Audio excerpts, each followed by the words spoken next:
In the blistering, wind-swept cliffs above the Dead Sea, a secret slept beneath the sand for 2,000 years.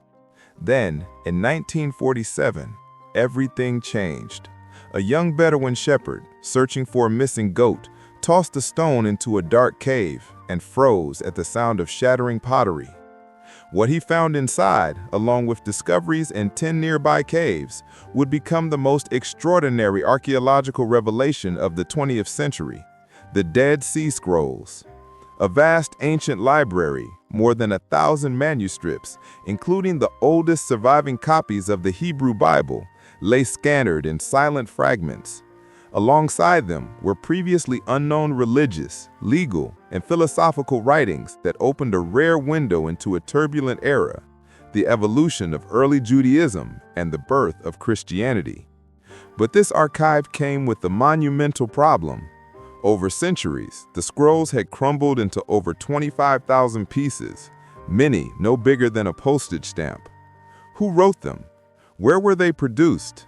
And how did they end up in the cliffs of Qumran? For decades, scholars debated, were these texts the work of a single sect living at Qumran? Or were they drawn from multiple communities across ancient Judea?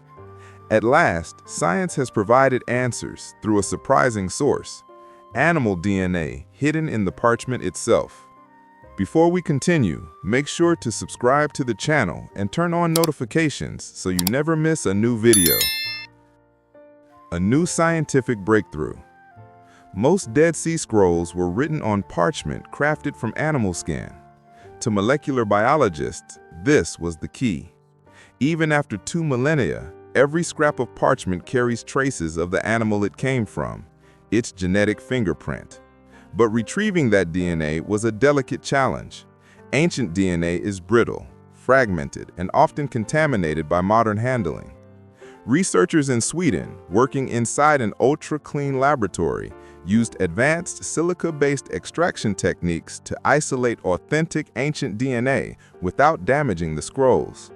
They analyzed 39 items, including 26 scroll fragments, plus ancient leather objects from sites such as Masada. Conservators scraped only dust-like particles from blank regions of each parchment. Modern parchments were processed as controls to ensure accuracy. Their first task: identify the animals used to create the scrolls. A discovery that changed everything. Of the 26 scroll samples, 24 were written on sheep parchment, but 2, fragments of the Book of Jeremiah, 4Q70 and 4Q72b, were made from cowhide. This seemingly small detail was revolutionary. Cows cannot survive in the harsh, arid landscape around Qumran. The region supported sheep and goats, but not cattle. Moreover, there is no archaeological evidence that cows were ever raised or processed there. The conclusion was unavoidable. These Jeremiah scrolls were created elsewhere, likely in the fertile Jordan Valley, and transported to Qumran. This finding shattered the old assumption that Qumran was a sealed, isolated sect producing all its own manuscripts. Instead, it suggests Qumran functioned as a scholarly hub, a curated library collecting texts from across Judea. Sorting the fragments with DNA. Next, researchers used genetic lineages to group fragments likely originating from the same animal, and therefore the same original manuscript. They examined both nuclear DNA and mitochondrial DNA, passed down only from mothers. Sheep in the region belonged to 5 maternal lineages, known as haplogroups A through E.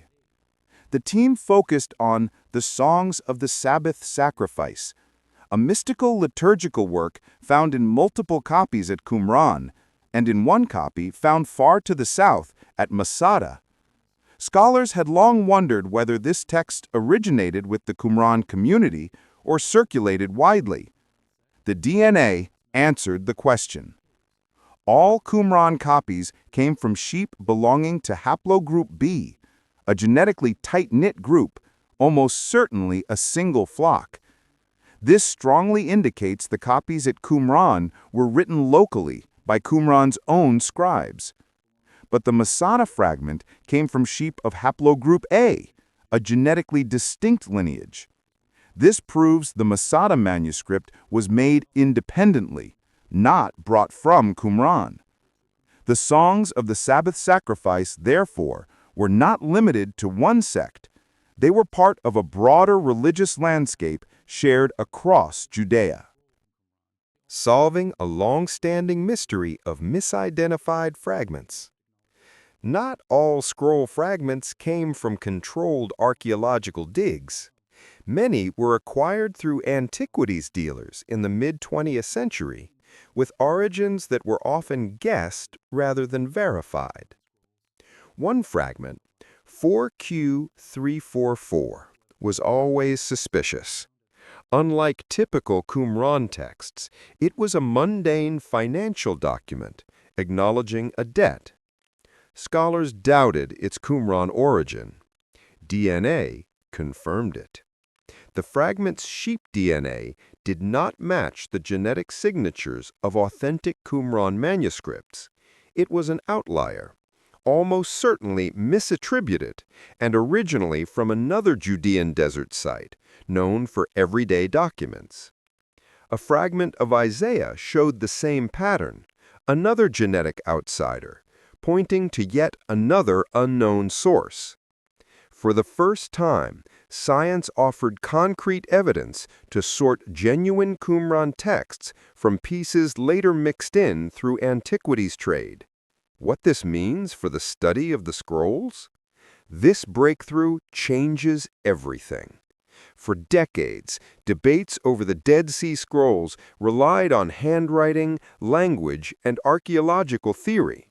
Now, for the first time, independent scientific data confirms that the Dead Sea Scrolls were not the product of one isolated sect. They came from multiple communities, regions, and traditions. Qumran acted as a center for collecting, preserving, and studying diverse texts. Some manuscripts were written locally, others were brought from afar. Some fragments long believed to be from Qumran were misassigned. The genetic diversity of the scrolls mirrors the cultural diversity of Judea during the Hellenistic and Roman periods, a world of Pharisees, Sadducees, Essenes, and other groups all wrestling with identity, scripture, and tradition. And this is only the beginning. As DNA technology advances, more scroll fragments may reveal hidden connections, forgotten communities, and the true breadth of Jewish life 2,000 years ago. Each tiny parchment scrap still carries secrets waiting to be unlocked. Thanks for watching. If this story fascinated you, hit the like button, share it with fellow history lovers, and subscribe for more deep explorations of the ancient world. And as always, share your thoughts in the comments. We'll see you in the next one.